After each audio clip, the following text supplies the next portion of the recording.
They say a man's worth fades with his hands, that once the grip goes soft and the back goes crooked, the world quietly files him away, useful once, harmless now. The town of Dry Fork believed that about Elias Crane. They'd believed it for years. They laughed at the way he favored his left hip when he walked, at the rope he still carried though no one had hired him for real work since before the drought.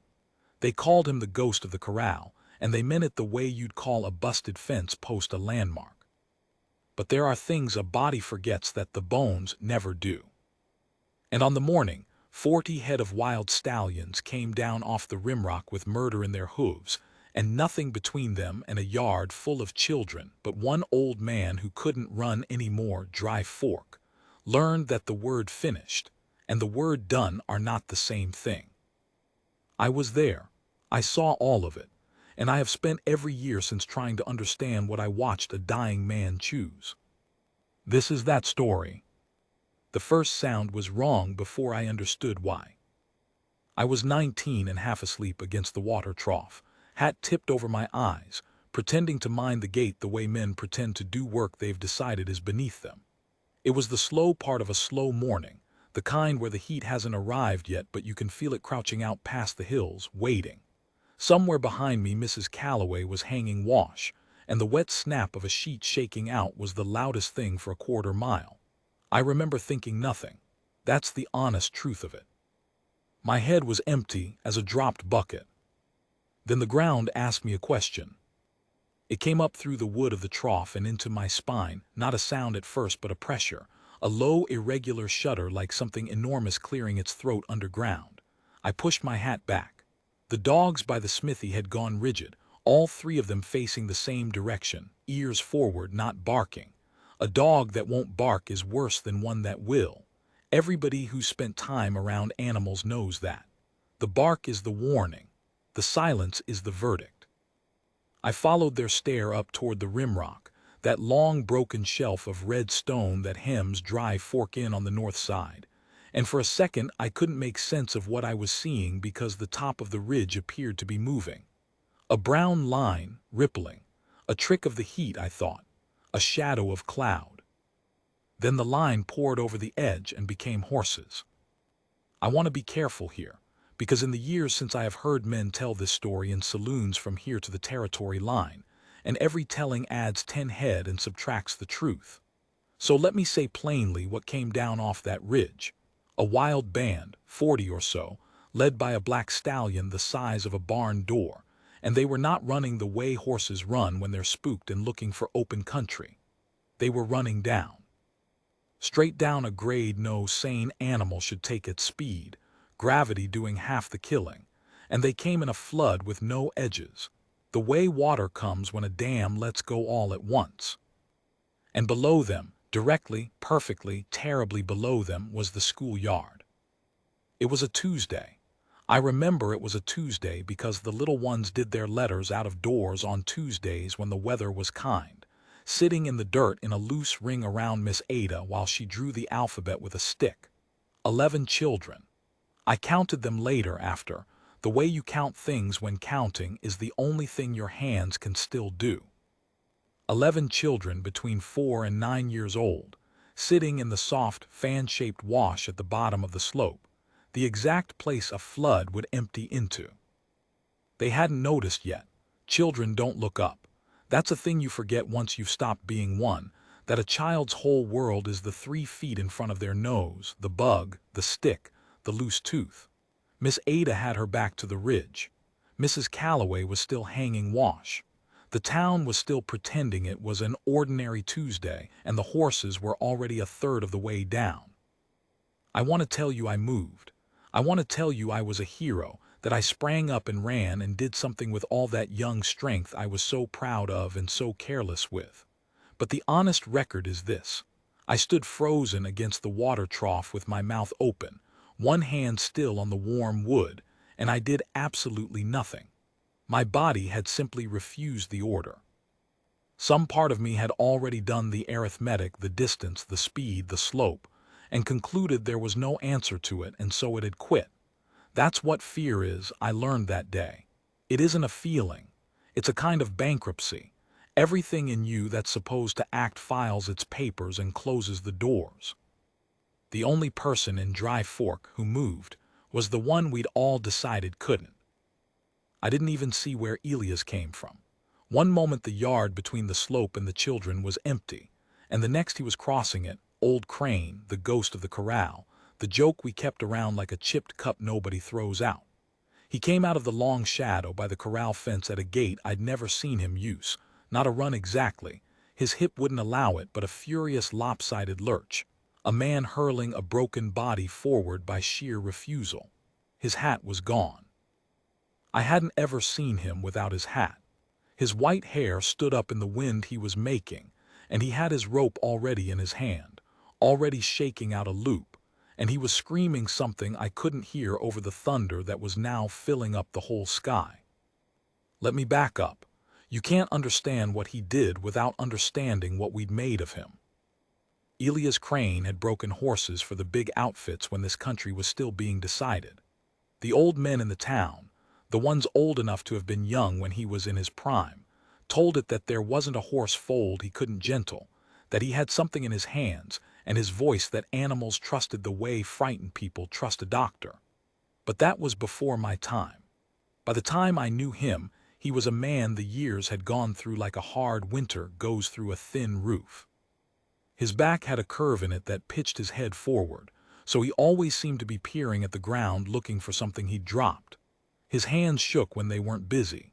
His left hip had been smashed by a falling horse a decade back and set wrong, and it cost him to walk. You could see it cost him, a little wince with every other step, a tax he paid all day long without complaint. And the town, God forgive us, found him funny.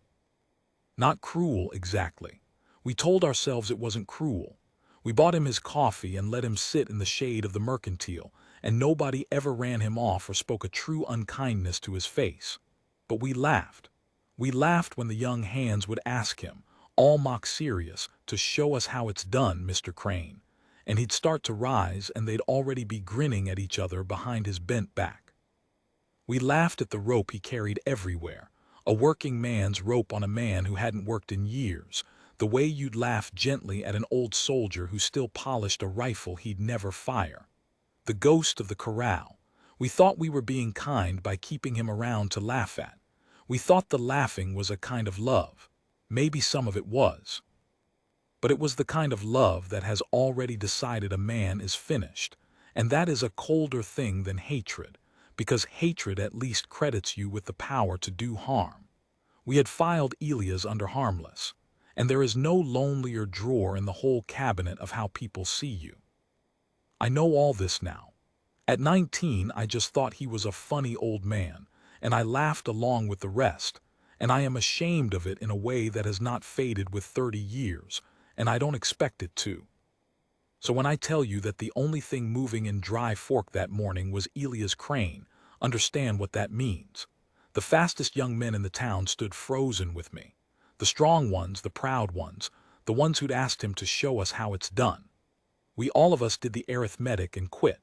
And the one man with a ruined hip and shaking hands, the one we'd all written off, was the only one whose body said yes when the moment asked it the question. He didn't run toward the children. That's the part that took me years to understand. If you'd asked me beforehand what a man should do, I'd have said run to the children, gather them, get them clear. But Elias ran past the children, out to the open ground between them and the slope, putting himself into the empty fan of dirt where the herd was going to come through. He put himself in the gap. He made himself the thing that would be hit first. And then he stopped and turned to face uphill and stood. I have tried for 30 years to describe what that looked like, and I have never gotten it right. A bent old man, alone, in an open yard, facing 40 head of wild horses coming down a mountain at him. From where I stood, he looked impossibly small. He looked like a fence post the flood was about to take. He had his rope in his right hand, hanging loose, not even built into a loop anymore, and his left arm he raised up over his head slow and held it there. And he began to make a sound. I couldn't hear it at first under the thunder. I only saw that his head had gone back and his throat was working. But Mrs. Calloway, who dropped her wash and was standing now with both hands pressed flat over her mouth. Mrs. Calloway said afterward that she heard it, that she was downwind and it carried to her, and that it was the strangest thing she ever heard a human being do. Not a shout, not a scream. A long, low, rolling call, rising and falling, almost like singing but not singing.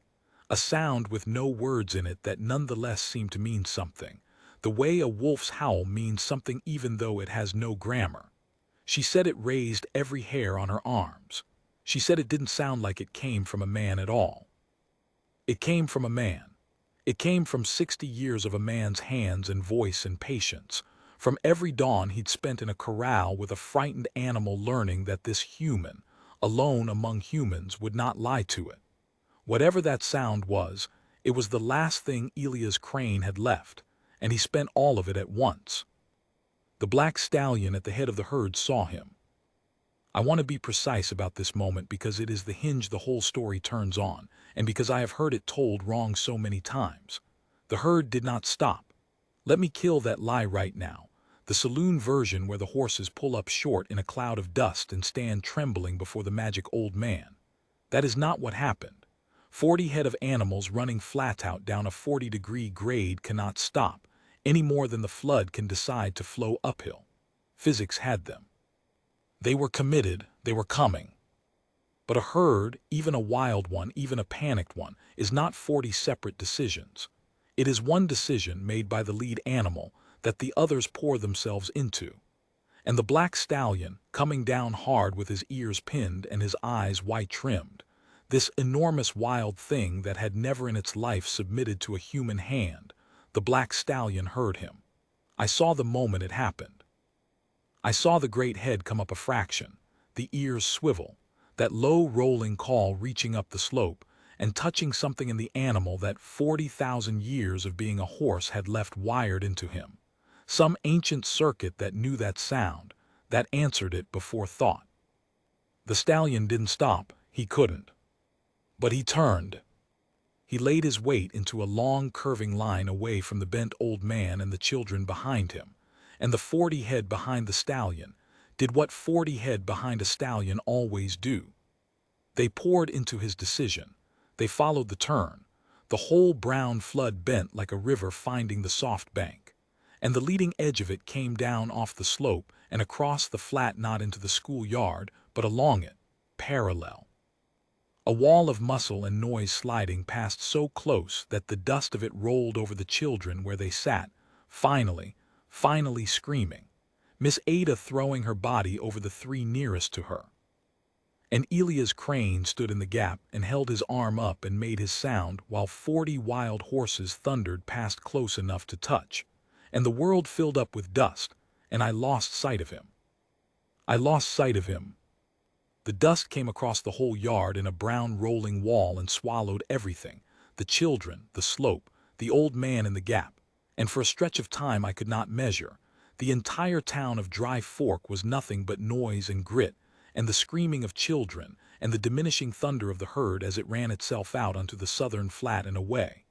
I had my arm up over my own face. I was choking. Somewhere a woman was wailing a child's name. The trough at my back was the only solid thing in the world, and I held it like a man overboard. Then the thunder faded, and the screaming sorted itself out into the particular pitches of particular children, and the dust began, slowly, to lie back down. And we all of us turned to look at the gap, to see what was left of the old man we'd written off, the ghost of the corral, who had just done the one thing not one of us had been able to do. I will tell you what we saw when the dust cleared in part 2. I'll tell you about his hands. I'll tell you what the black stallion did next, because it did not run away with the others, and what happened in the days after between that wild animal and that broken man is the part of this story the saloons never get because they're too busy with the thunder to sit still for the quiet. And I'll tell you about the morally heavy thing Elias asked of me 3 weeks later, the favor I have carried like a stone ever since, the one I still don't know if I answered right. But for now, hold this image, because I've held it for 30 years. the dust lying down slow over a Tuesday morning yard, 11 children alive in the dirt, and a town full of strong young men standing frozen at their posts. Every one of us shamed to the bone by the only person there we'd all agreed was finished. Not fallen. That's the first thing I need you to understand, because the difference matters and the saloon tellers never get it. He hadn't been knocked down. He was kneeling, upright on his knees in the churned dirt of the gap, his back as straight as that ruined spine would let it go, his right arm still half raised with the rope hanging slack from his fist. He looked like a man at the end of a long prayer.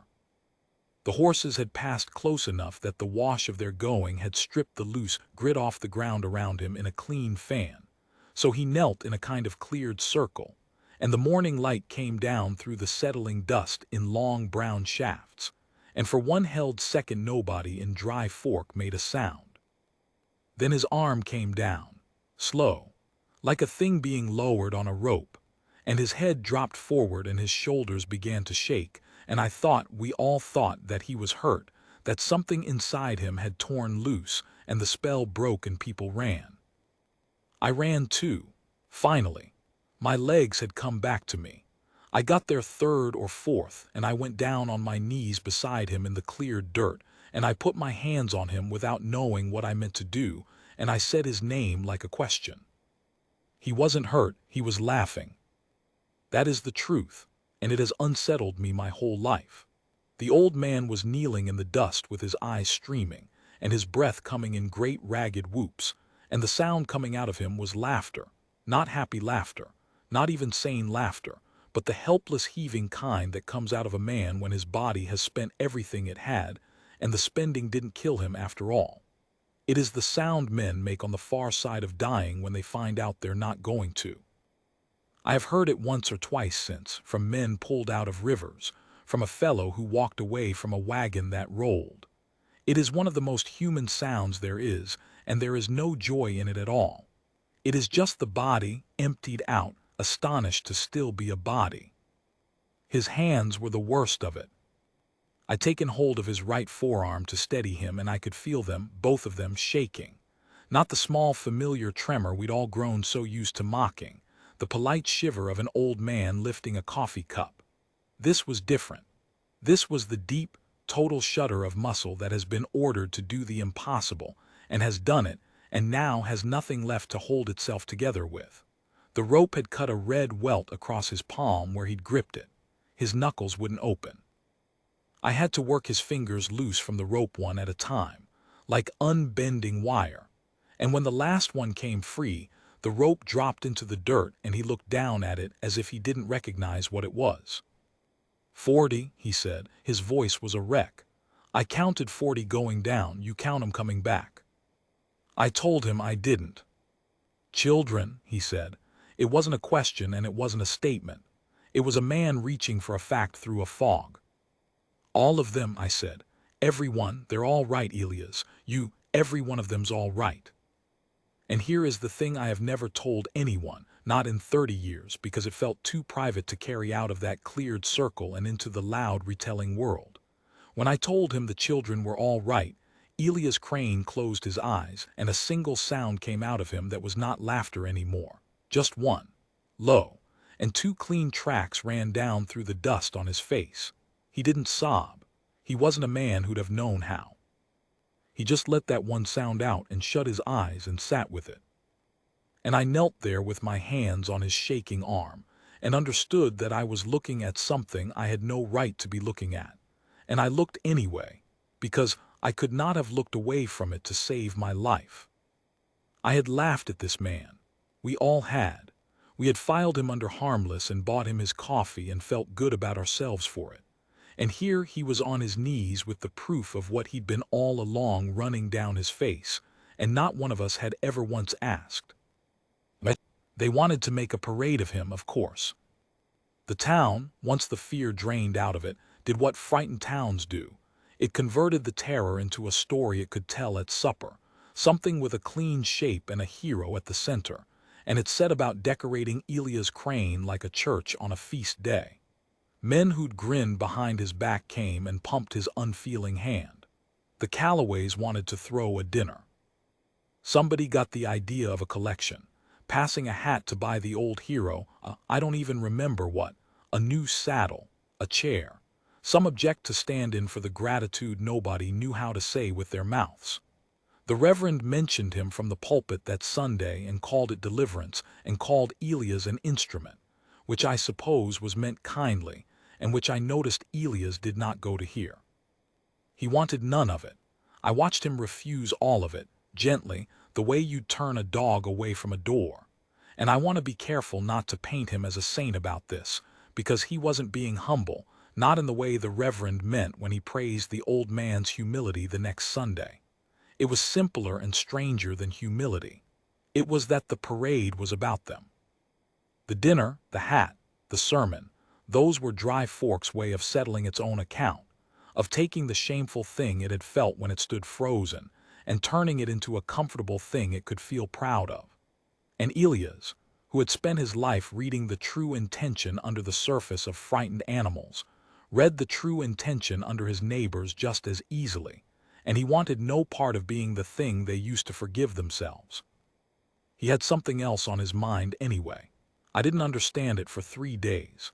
He kept walking out to the South Flat in the evenings, slow, his hip taxing him every other step, and standing at the edge of the open country looking out at nothing while the light went orange and then gray. The first evening I thought he was just shaken. The second I thought maybe his mind was going, the way old men's minds will wander out to the edge of things. The third evening I followed him at a distance, because I'd appointed myself his keeper by then without anyone asking me to, and I saw what he was looking at, and it stopped me cold. The black stallion had come back. It stood maybe 200 yards out on the flat, alone, a black shape against the dust-colored ground, and it was watching Elias the way Elias was watching it. The herd was long gone, run off to the south and scattered into whatever wild country it had come down out of. But the lead stallion had peeled away from his own band and come back, and he stood out there at the edge of the human world every evening, and no one but Elias had noticed, because no one but Elias had thought to look. I came up beside the old man, quiet, and we stood together a while without talking. The stallion's ears tracked us. It didn't run. "He heard me," Elias said finally. He said it the way a man says something he's been turning over for days and finally has to set down. Up on the slope, I didn't think he stopped. His hands, healed enough now to be steady, hung at his sides. I made that call because it was the only thing left in me to make. I didn't believe it would work. 30 years since I made it and meant it. I thought my voice gone, but he heard me, and there's a part of him now that's wondering what it heard. That's why he comes back. He's not coming back to me. He's coming back to the sound, trying to figure out what could have made it. I asked him because I was 19 and stupid, and it seemed like the obvious thing, whether he meant to break the horse, gentle it, make it his. He turned and looked at me, and there was something in his face I hadn't earned the right to see, and I have never forgotten it. "Break it," he said, quiet, not angry, just very tired. "Son, that animal turned 40 head off a yard full of children because it remembered for 1/2 a second that a man's voice was once worth trusting. You want to know what I'd be doing if I roped it and threw it and tied it down and broke it?" He looked back out at the black shape on the flat. "I'd be teaching it that it was right to be afraid of us after all, that the trust was the mistake." He shook his head slow. "No. I'm too old to spend what's left of me proving the worst thing true." I didn't fully understand that then. I think I understand it now. I've had 30 years. What happened over the next 2 weeks I can only describe in pieces, because I wasn't there for all of it, and Elias never narrated himself, and the stallion certainly didn't. But I was there for some of it, and I pieced the rest from what I saw at the edges, and it was the strangest and most patient thing I have ever watched one creature do for another. He went out every evening. He never brought the rope. That was the first thing I noticed, and the thing that told me he meant what he'd said, the rope. His lifelong companion, the joke we'd made of him. He left it hanging on the corral fence. He walked out onto the flat empty-handed, which at his age and with his hip was its own kind of courage, because empty-handed 200 yards from a wild stallion you are nothing but soft meat and slow legs. And he'd stop well short and he'd lower himself down. It cost him. Every time that lowering, you could see the hip scream. He'd lower himself down to sit in the dirt. And he'd make the sound. Not the huge slope call from that first morning. A smaller version. Quieter, almost conversational. He'd sit in the dirt as the light went and make that low rolling sound on and off, with long silences between, and the stallion would stand at its distance and listen. And that was all, night after night. That was the whole of it. An old man sitting in the dirt singing wordlessly to a wild horse that would not come and would not leave. The town thought he'd lost his mind. I heard them say it. Old Crane's gone strange since the horses, sits out talking to the dark. They'd worried over him before as a joke. Now they worried over him as a tragedy, which is just the same filing cabinet with a different label. Harmless had become pitiful. I wanted to take every one of them by the collar and march them out to the flat and make them watch, because what I was watching wasn't a broken mind. It was the most deliberate thing I'd ever seen. He knew exactly what he was doing. He was spending his evenings, his few, dwindling, hip-taxed, hard-breathing evenings, to close a distance of 200 yards at the rate of about a foot a night. And he was content to do it at that rate. He was content to maybe not finish. The stallion came in, slow, a foot a night, like I said, near enough. By the end of the first week it stood 100 yards out instead of 2. By the middle of the second, 60. Elias never reached for it, never rose toward it, never once broke the patience. When the horse came closer, he simply kept singing and let it come, and when it spooked at its own nerve and bolted back out to its distance, he didn't chase, didn't call after, just kept the low sound going steady so the bolt had something to come back toward. He was teaching it. I understood eventually that nothing he did would ever be a trap, that the sound would always be there and the hands would never grab. He was unteaching, one evening at a time, the single thing every wild creature on this earth knows about men. I asked him once how long it would take. "Don't know," he said. "Might not in what I've got left." He said it without any weight on it at all. But the trying's the thing I'm doing now. Man's got to be doing something with his evenings. And then, 3 weeks almost to the day after the morning of the herd, Elias Crane asked me to do the morally heavy thing, and I have carried it ever since, and I still do not know if I answered it right. I'd come out to the flat at dusk like always. He was sitting in his spot, but he didn't make the sound that evening. He waited until I'd settled in the dirt beside him, and then he was quiet a while, and then he told me, in plain flat words with no decoration on them, that the doctor over in Sutter's Crossing had given him a thing to know about his chest, and that the thing was not good, and that he figured he had a season in him, maybe 2, and then he wouldn't. I started to say the things you say. He stopped me with his hand. He didn't want them. What he wanted was this. "When I'm gone," he said, "they'll come for him." He nodded out at the stallion 60 yards off, ears toward us, waiting for the song that wasn't coming tonight. "Whoever I've left this to, whoever decides things, they'll see a wild stud that comes when it's called, that stands close to a man, and they'll think tame, they'll think valuable. They'll bring the rope I wouldn't, and they'll throw him and break him proper, and inside a year he'll be a saddle horse with the wild rubbed off him, and the trust turned into fear, which is the only thing breaking a horse like that ever really does." He turned and looked at me with those tired eyes. "I've spent 3 weeks teaching that animal that coming to a human won't cost him. If they break him, I'll have lied to him.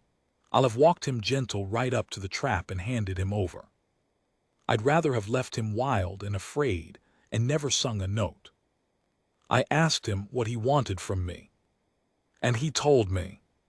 He wanted me when the time came, when he was gone and the town's eyes were elsewhere, and the horse came into the song one last time looking for a man who wasn't there anymore. He wanted me to walk out onto that flat, into the close distance he'd spent his last evenings buying, and drive the stallion off. Hard. Cruel, if cruel was what it took. Throw stones. Shout. Make myself the worst version of a man the animal had ever seen.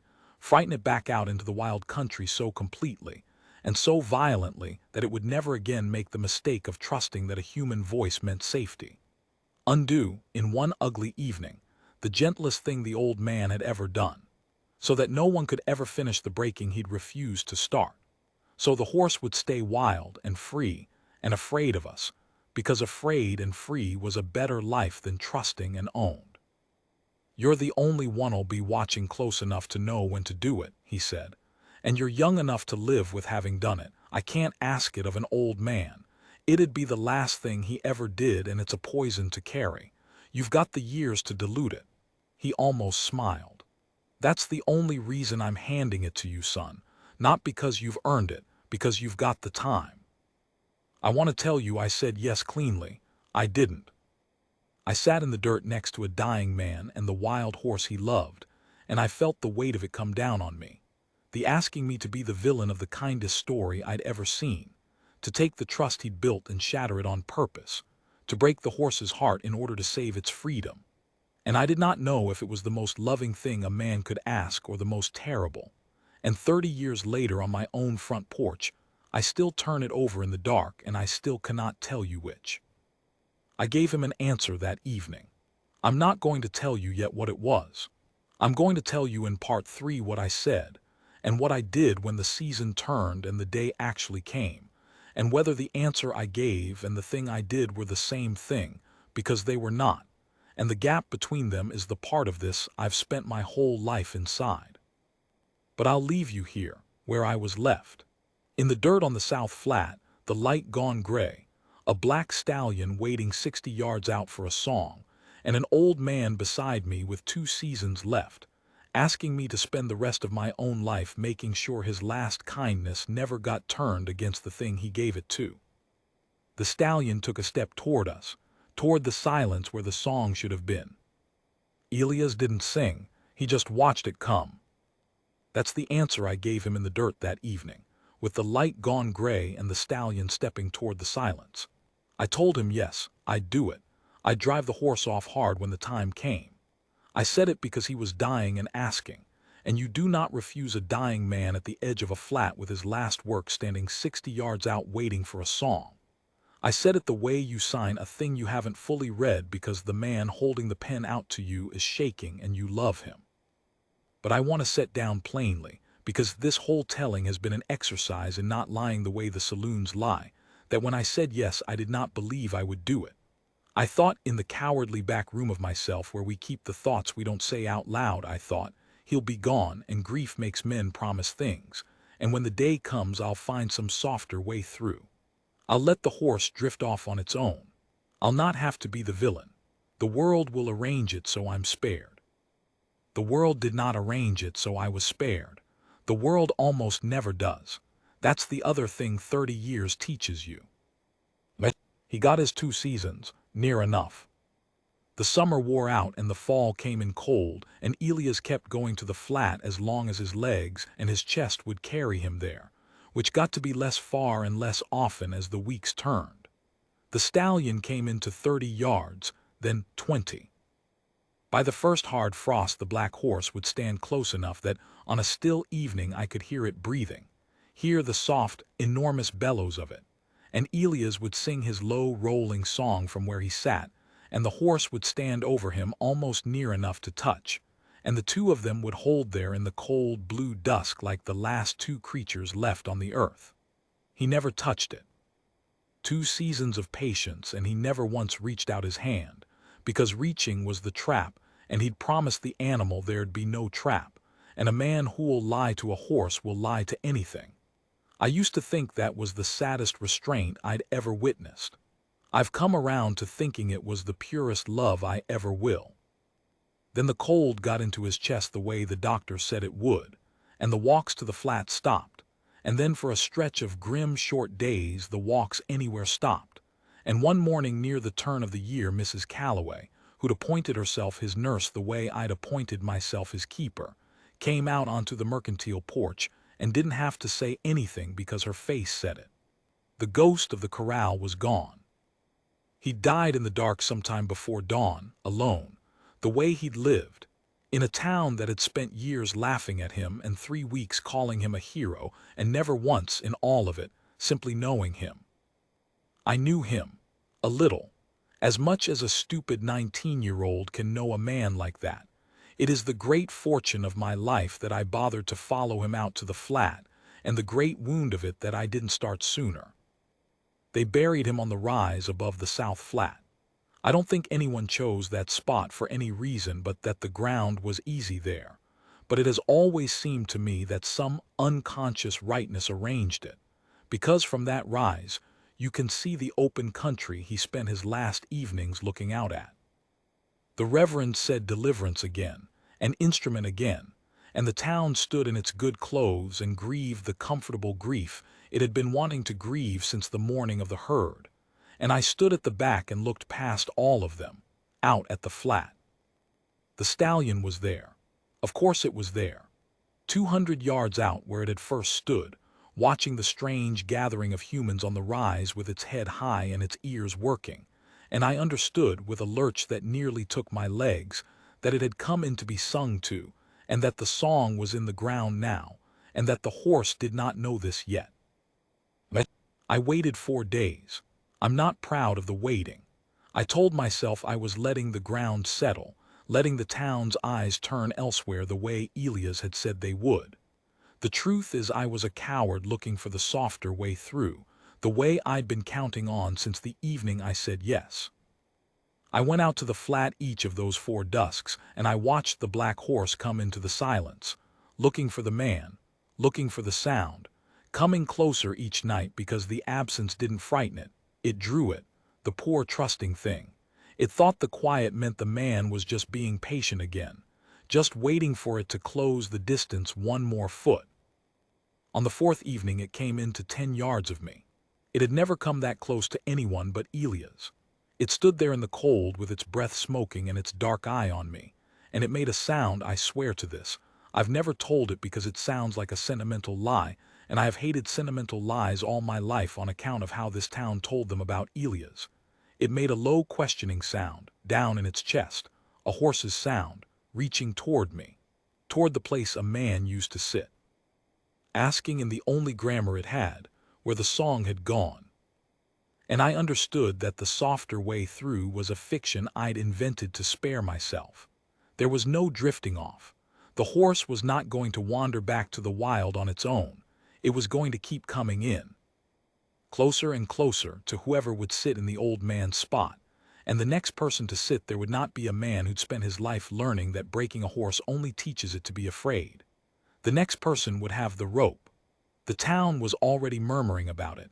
I'd heard them that black studs gone gentle, comes right up, be a crime to leave an animal like that running loose, worth real money to the right hand.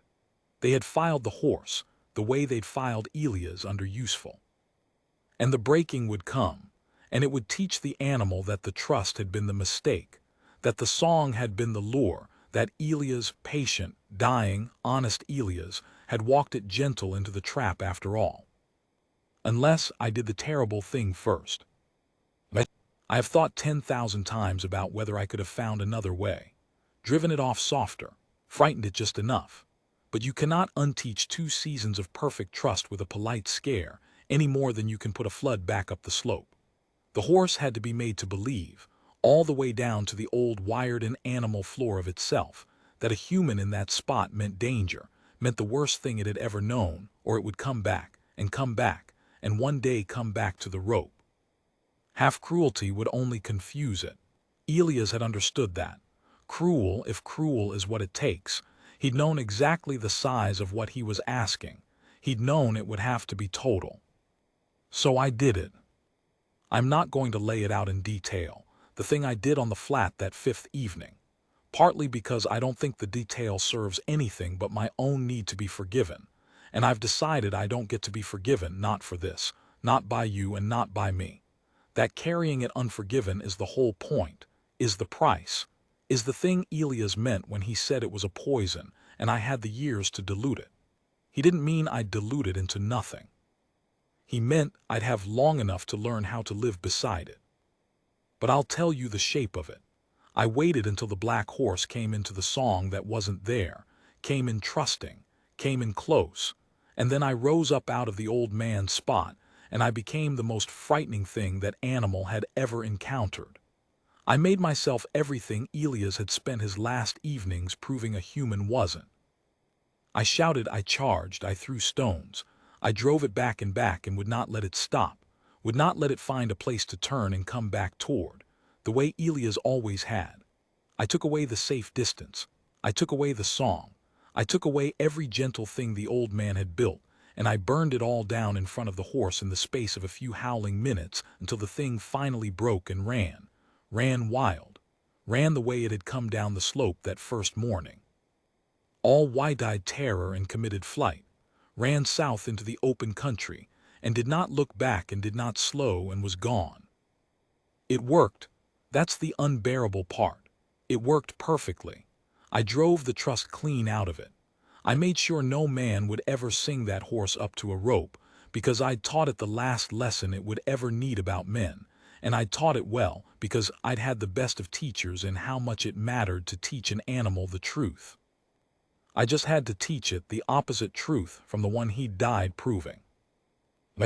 I stood out on the flat a long time after in the dark, with my hands shaking the way his had shaken in the cleared circle the morning of the herd, that deep total shudder of a body that's done the impossible thing and has nothing left to hold itself together with. And I understood for the first time, kneeling there in the cold, what it had cost him to make his call up the slope. Because making yourself into a thing, an animal will answer, and making yourself into a thing, an animal will flee turn out to use the very same muscle, the one down deep that you can only spend once and never quite get back. He'd known that too. That's why he asked the young man, not because I'd earned it, because I had the years to dilute it. I never told the town. They'd noticed the black stud was gone, of course, and they were sorry about it in the mild way you're sorry about a thing you'd half meant to profit from. Run back off to the wild, I reckon. Pity. Be worth something, that horse. They never knew it was driven. They never knew it was a gift. They filed the whole thing, the herd, the old man, the horse, all of it under that strange business with Crane, and they told it wrong in the saloons for 30 years. The version with 40 horses stopping short in a magic cloud of dust, and I let them because the true version was never theirs to have. It was Elias, and now, I suppose, a little bit it's mine. But I'm an old man myself now, older near enough than Elias was that morning.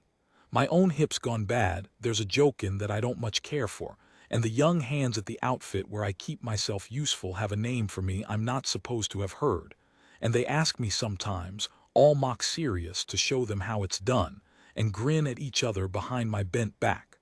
I let them. I know exactly the drawer they've filed me in. There's no lonelier one in the cabinet, and I have been in it for years, and I am not bitter about it, or not very, because I know something they don't, which is that the drawer is never the truth about a man.